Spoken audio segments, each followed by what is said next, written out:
دو قطوانی ابائیں اوڑھے ہوئے اور پہاڑ ان کو جواب دے رہے ہیں، اور اللہ تبارک و تعالیٰ بھی انہیں لبیک یا یونس فرما رہا ہے۔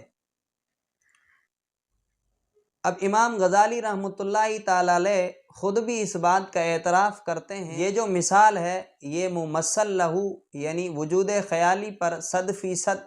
صادق نہیں آتی۔ یہ مثال یہاں پر چلانے کا، بیان کرنے کا مقصد صرف اور صرف اتنا ہے کہ بسا اوقات بہت ساری چیزوں کا وجود صرف انسان کے خیال میں ہوتا ہے، حقیقت میں ان کا کوئی وجود نہیں ہوتا، جیسا کہ نبی پاک صلی اللہ تعالی علیہ وآلہ وسلم کے خیال میں حضرت یونس علیہ السلام موجود تھے، لیکن حقیقت میں ایسا نہیں تھا۔ وجود عقلی، اس کی دو مثالیں امام غزالی رحمۃ اللہ تعالی علیہ نے بیان فرمائی ہیں۔ پہلی مثال یہ ہے کہ حضرت صلی اللہ تعالی علیہ وآلہ وسلم نے ارشاد فرمایا کہ جہنم سے سب سے آخر میں جو شخص نکالا جائے گا اسے 10 دنیا کے برابر جنت دی جائے گی۔ اب نصوص ظاہرہ کے مطابق جنت آسمان میں ہے، اور آسمان آپ سب جانتے ہیں کہ دنیا کا ایک حصہ اور جز ہے۔ اب حدیث مبارکہ میں اگر ہم 10 دنیا کے برابر جنت سے حقیقی معنی مراد لیں، یعنی جگہ کے اعتبار سے 10 دنیا کے برابر جنت لیں، تو پھر 10 دنیا کے برابر جنت دنیا کے ایک حصے آسمان میں کیسے سما سکے گی؟ اس لیے ایک شخص کہتا ہے کہ یہاں پر جنت سے جنت کا حقیقی معنی مراد نہیں ہے، بلکہ جنت کا عقلی معنی مراد ہے، جنت کا عقلی وجود مراد ہے، یعنی اس شخص کو ایسی جنت دی جائے گی جو قیمت اور مالیت میں 10 دنیا کے برابر ہوگی۔ جیسے کہ کہا جاتا ہے کہ یہ موتی گھوڑے سے 10 گنا زیادہ ہے، تو وہاں پر پیمائش کے اعتبار سے وہ موتی گھوڑے سے 10 گنا زیادہ نہیں ہوتا، بلکہ مالیت اور قیمت میں وہ گھوڑے سے 10 گنا زیادہ ہوتا ہے۔ اسی طرح حدیث مبارکہ میں بھی 10 دنیا کے برابر جنت سے قیمت اور مالیت میں 10 دنیا کے برابر جنت مراد ہے، نہ کہ جگہ کے اعتبار سے 10 دنیا کے برابر۔ لہٰذا وہ شخص جو تعویل کر رہا ہے دلیل کی بنیاد پر اور کہہ رہا ہے کہ یہاں 10 دنیا کے برابر جنت سے مراد قیمت اور مالیت میں 10 دنیا کے برابر جنت ہے، نہ کہ جگہ کے لحاظ سے، تو وہ شخص بھی حضور علیہ الصلاۃ والسلام کی تصدیق کرنے والا ہے، اس لیے اسے کافر قرار نہیں دیا جا سکتا، اس کی تکفیر کرنا درست نہیں ہے۔ دوسری مثال، حضور علیہ الصلاۃ والسلام نے ارشاد فرمایا کہ اللہ تبارک و تعالیٰ نے حضرت آدم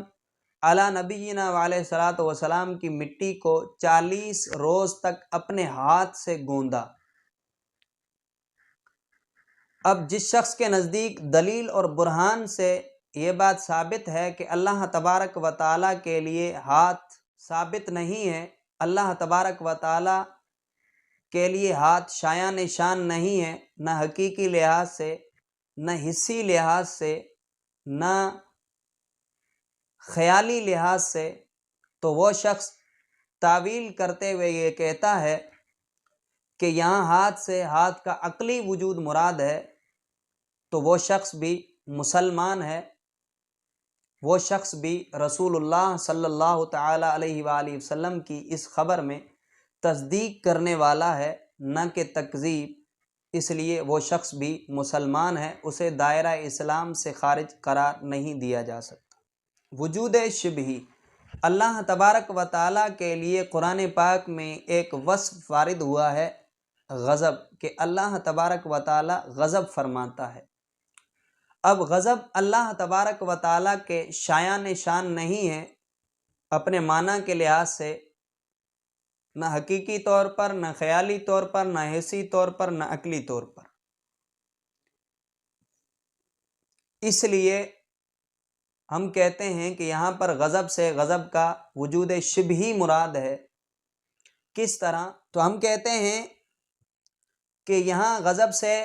اللہ تبارک و تعالیٰ کا سزا اور عذاب کا ارادہ کرنا مراد ہے،